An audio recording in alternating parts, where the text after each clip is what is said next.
Assalamu alaikum, I'm Zoha Sohail. I'm a lecturer at Ashliti Medical College and a clinical nutritionist at Lahore Polyclinic.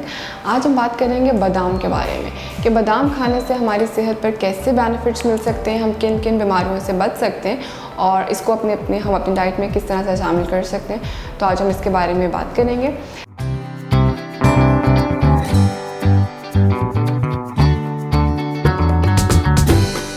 सबसे पहले तो ये कि बादाम में एक बहुत इंपॉर्टेंट विटामिन पाया जाता है जिसको हम विटामिन ई कहते हैं, और आप सब लोग इस बात से फेमिलियर होंगे, जानते होंगे कि बादाम याददाश्त को बहुत ज़्यादा इंप्रूव करते हैं। तो विटामिन ई एक ऐसा विटामिन है जो बादाम में पाया जाता है और ये हमारे ब्रेन के सेल्स के यानी कि ब्रेन के खुलियों के लिए बहुत अहम है। अगर हम इसको हर लाइफ साइकिल के दौरान इस्तेमाल करेंगे तो ये हमारे ब्रेन की एक्टिविटी को बहुत ज़्यादा मजबूत बनाता है। अगर मदर्स ड्यूरिंग कंसेप्शन इस्तेमाल करेंगे तो उससे इन्फेंट्स होंगे वो बहुत अच्छे ब्रेन स्ट्रक्चर के साथ, ब्रेन फंक्शनिंग के साथ पैदा होंगे।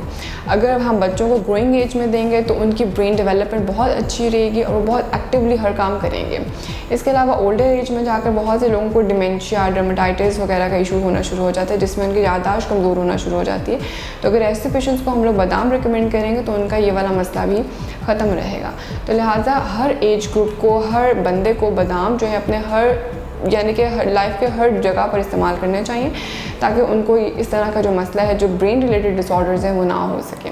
इसके अलावा विटामिन ई जो बादाम में प्रेजेंट है वो अगर डायबिटीज यानी कि शुगर के मरीज़ भी इस्तेमाल करेंगे, और अगर हमारे पास जितने भी लोग जिनको दिल के अमराज है जैसे ब्लड प्रेशर का इशू, वो भी अगर बादाम इस्तेमाल करेंगे तो उनका ये वाला मसला भी जो है वो एक जगह पर स्टिल रहेगा और हो सकता है वो बेहतरी की तरफ जाना शुरू कर दे। इसके अलावा बहुत से लोग क्या करते हैं कि वो सुबह के वक्त पानी के अंदर बादाम डाल के उसका छिलका रिमूव कर लेते हैं कि हमने इस तरह से कंज्यूम करना है। उसके पीछे डिफरेंट लोगों की डिफरेंट लॉजिक्स हैं, लेकिन ये लॉजिक बिल्कुल ठीक नहीं है क्योंकि अल्लाह ताला ने बादाम बनाया उसके छिलके के साथ है, वरना वो उसके छिलके के बगैर भी हो सकता था। अब उसके ऊपर जो छिलका है उसकी अपनी अफादियत है। उसमें ये आता है कि बहुत से लोग कंप्लेंट करते हैं, बहुत से लोगों को इशू रहता है कि हम लोगों को 2 से 3 दिन हो गए स्टूल पास किए हुए। कॉन्स्टिपेशन का इशू बहुत ज़्यादा होता है। तो कॉन्स्टिपेशन का इशू जिन पेशेंट्स में बहुत ज़्यादा होता है वो अगर बादाम इस्तेमाल करेंगे तो उनका ये मसला जो है वो दिनों में रिजॉल्व आउट हो जाएगा। उनको किसी भी किस्म की मेडिकेशन को फॉलो करने की, किसी भी किस्म की सर्जरी फॉलो करने की बिल्कुल भी ज़रूरत जो है वो पेश नहीं आएगी। तो इसलिए जिन पेशेंट्स को कॉन्स्टिपेशन का इशू है वो बादाम को डेली इस्तेमाल करें। इसके अलावा आजकल एक बहुत ज़्यादा इशू चल रहा है कि बहुत ज़्यादा लोगों को स्किन के ऊपर स्कारिंग का मसला है, छाइयाँ पड़ रही हैं, एजिंग जल्दी आ रही है कि भाई हम हैं 20 ईयर्स के लेकिन हम लग 40 ईयर्स के रहें। तो ये एक बहुत बड़ा मसला है। बहुत से लोगों को एक्नी का इशू आ रहा है।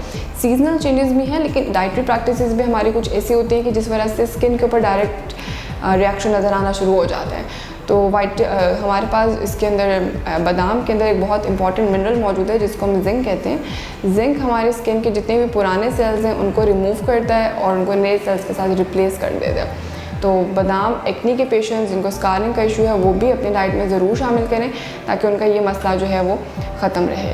इसके अलावा बहुत से लोग जैसे कि छोटे बच्चे और ओल्डर एडल्ट्स बादाम नहीं खा सकते, तो उनके लिए बिल्कुल ये नहीं कि वो बादाम अपनी डाइट से निकाल दें।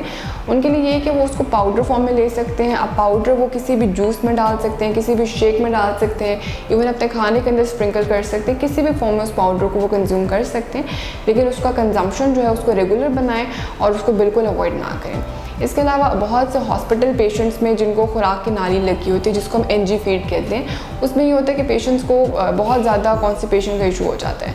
तो अगर हम लोग उनकी एनजी फीड में यानी कि उनको खुराक के नाले में एलिमेंट्स को, बादाम को ग्राइंड करके डाल दें तो उसके थ्रू उनका कॉन्स्टिपेशन का जो इशू है वो भी ख़त्म रहेगा।